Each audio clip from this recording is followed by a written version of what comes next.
The term apartheid comes from the Afrikaans word meaning to keep apart. Apartheid refers to a system of political, economic and social segregation which was instituted in South Africa by the Nationalist Party under the leadership of D.F. Malan in 1948.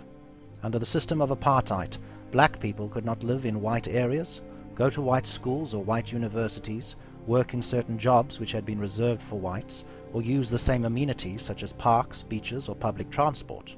They could not marry white people, have physical relations with them. Black people could not be appointed to the country's civil or legal institutions, stand for political office, and most importantly, were denied the right to vote. Apartheid finally ended in 1994 after much international pressure, when President F.W. de Klerk initiated a series of reforms that led to the first democratic elections and the presidency of Nelson Mandela and his African Nationalist Congress government.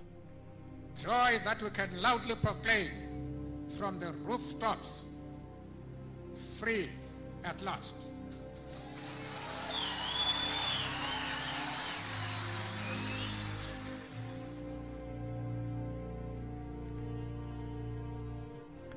A number of critics, including former US President Jimmy Carter, have accused Israel of being an apartheid state.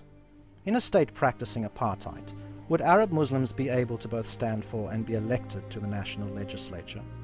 Would the entire Israeli Arab population be eligible to vote, let alone Arab women? What's more, would the majority of Israeli Arabs turn out to vote in national elections as they have done?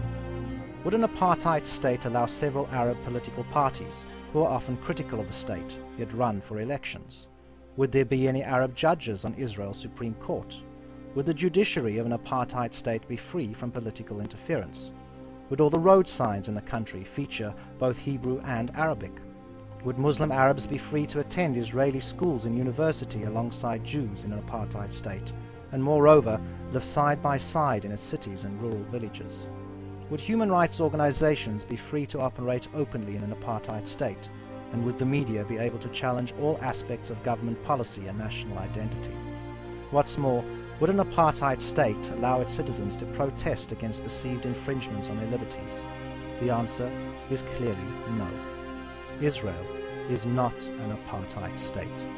Despite accusations to the contrary, it is in fact one of the most tolerant and inclusive societies in the region, offering its Arab citizens more rights than they would experience under any of Israel's neighboring Arab Muslim governments.